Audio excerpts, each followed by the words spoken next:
Hey guys, and welcome back to Mad About Skin. If you're new to our channel, welcome. Here at Mad About Skin, we're passionate about helping you get the most out of your skincare. If you haven't already, now's a great time to subscribe, so hit the button below. We've got some fantastic videos in the works, and I'd hate for you to miss out on any of them. If you're one of our regular subscribers, thank you very much. And today's video actually comes recommended by one of our subscribers who left a comment saying they'd like a little bit more information about skincare masks, beauty masks, when to use them, which are the best ones, and which you should be using to tackle certain skin issues. So I thought today I've got quite a lot to say, so I'm going to try and keep this as short as possible, but dedicate a whole video to masking. What it is, what you can expect from it, when to use it, and which products work and which you should just avoid.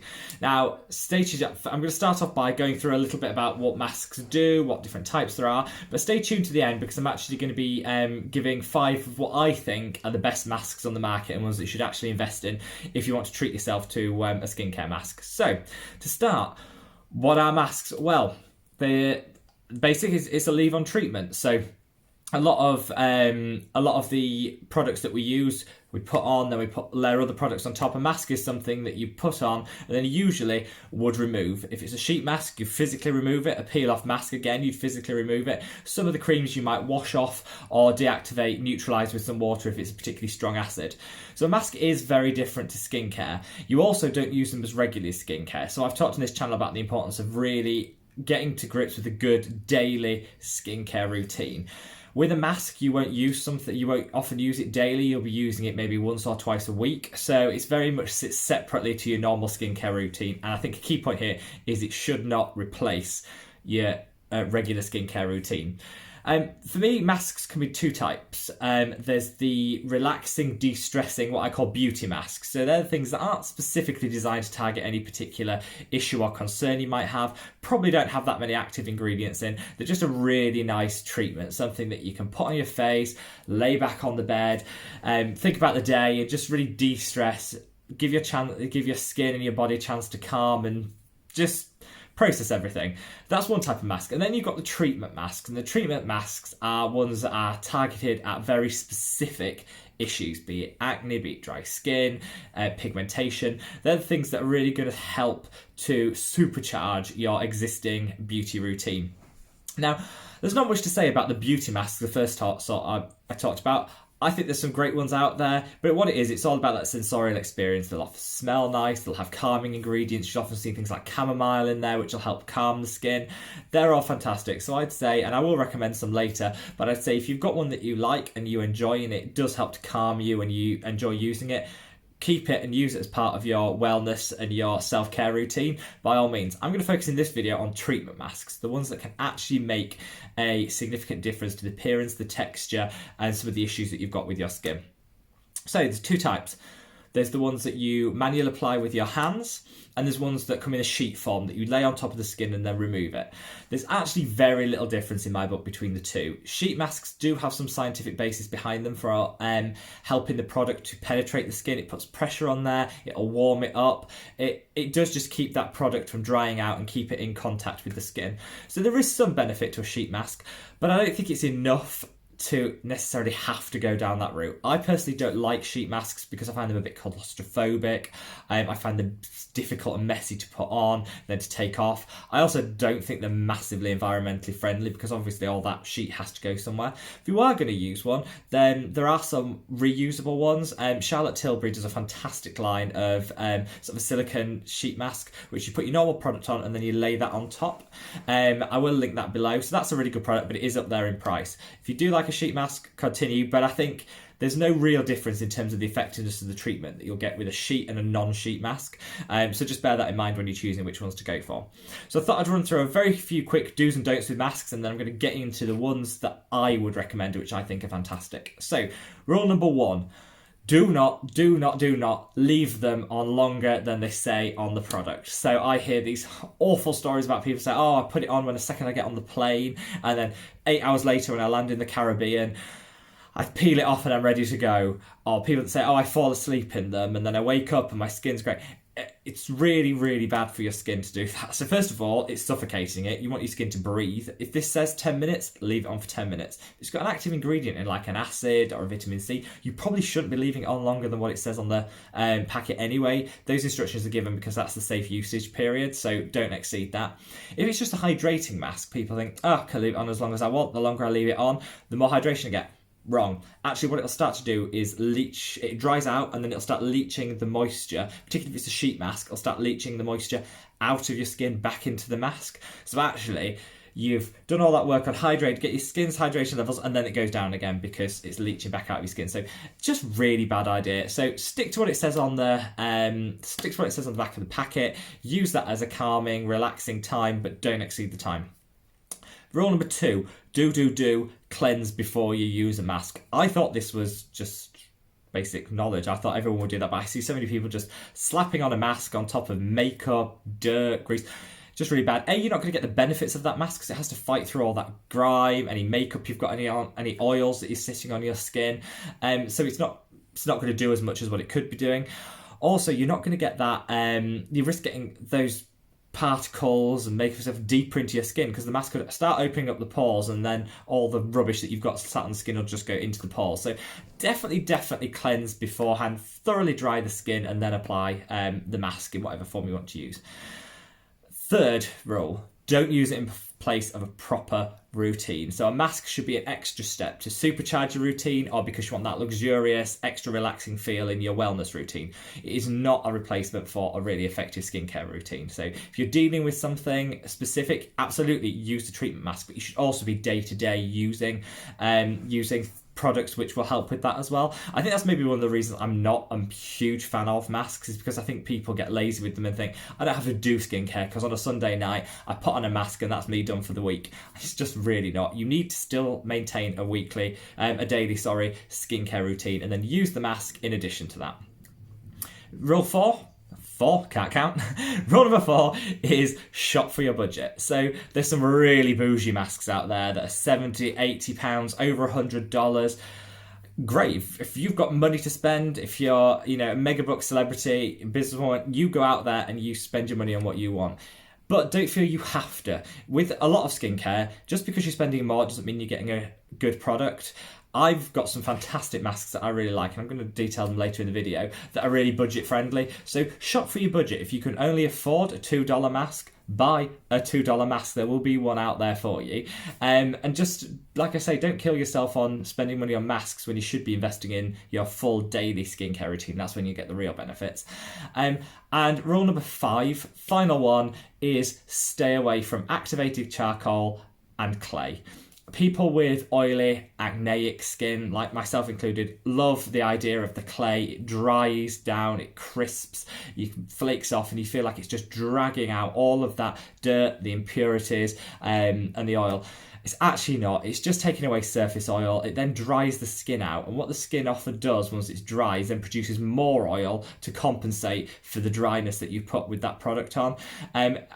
There's no basis for the clays and things to say that they do anything more than any other product you could use. So what you really need, if oil is your issue, I've got a full video dealing with oily and acne prone skin which you can use, which is proper products targeted to that won't dry out the skin.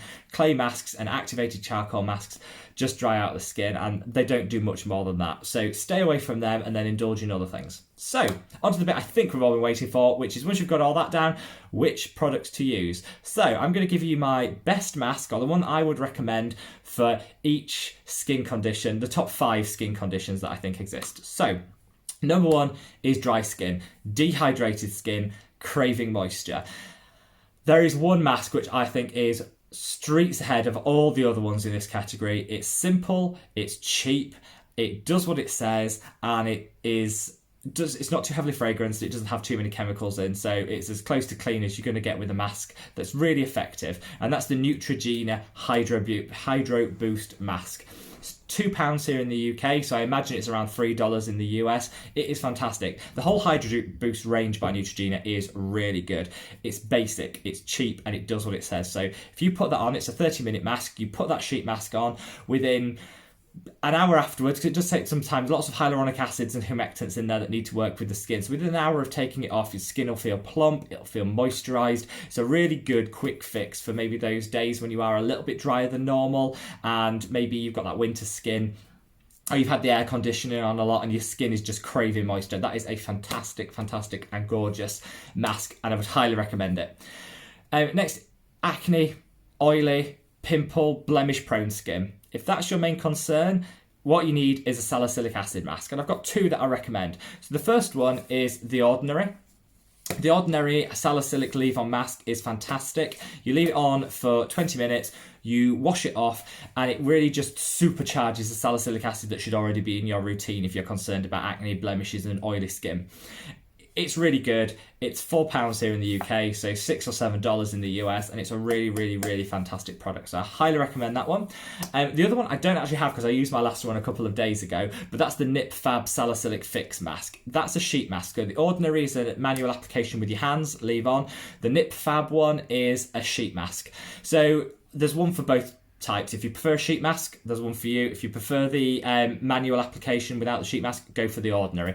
Both are fantastic. They're both really budget friendly. The Nip Fab one, I think, is in the region of about £2.50, £3 here, so about $5. A really, really budget friendly option and will really work. You should already have that salicylic acid in your routine, so what you're doing with this is just doing a weekly deeper exfoliation and really getting to grips with some of the debris that'll be in the skin, some of the blackheads that are probably formed. That's for the eye skin. So dull skin. So this is something which we all suffer with. We all want that glow, that vibrancy. A lot of the beauty masks which don't actually have any active ingredients in claim to be able to make you more radiant and glowing. They won't. You need a treatment mask for that. And vitamin C, I think, is the holy grail for improving that the luminosity of the skin. So for me, there's a couple of vitamin C masks out there. Pixi do one, which is a leave-on 20-minute mask. That's fantastic. I like it, but it's a bit up there in price point. That's something in the region of around £15 to £20. So about $25, a little bit up there in pricing, but is a really, really good product. The one I use, I actually make one myself. Now, I know I've spoken about not making your own products, but this is all with controlled substances. So The Ordinary do a fantastic 100% ascorbic acid, which is vitamin C powder. This is a really, really strong one. It's 100%. It's natural vitamin C. It's a really, really strong and potent product. I mix it with the natural moisturising factors. You can then mix it as strong as you want. So you can I would mix it quite weak to start with and then build up if you feel like you want a little bit more from it, because it will tingle quite a bit. And this is a 20-minute leave-on product. So you mix the two together to create a sort of a bit of a gritty, but not too gritty consistency. Just wipe it on the skin. It will sit there and then you wash it off. So that's a fantastic cheap. I mean, this one is £5, so under $10. You should already have this in your routine anyway. This should just be something you use daily anyway, because it's a fantastic product. So together you can make your own mask there to the strength that you want, and it is a fantastic product and will work wonders for brightening and illuminating the skin. Like I say, if you don't want the faff of mixing something yourself, Pixi do a really good glow tonic mask, which I'll be linked below. Give that one a go, but it is a little bit more expensive.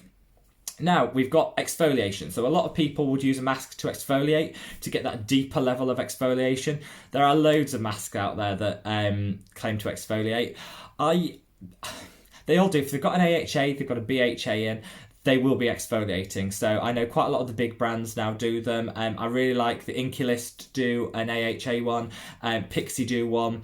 I quite like some of the French pharmacy brands, so they've just brought one out from La Roche-Posay, which is great. But I think for price and functionality, the AHA 30%, BHA 2% peeling solution by The Ordinary is probably as good as you're going to get with a mask.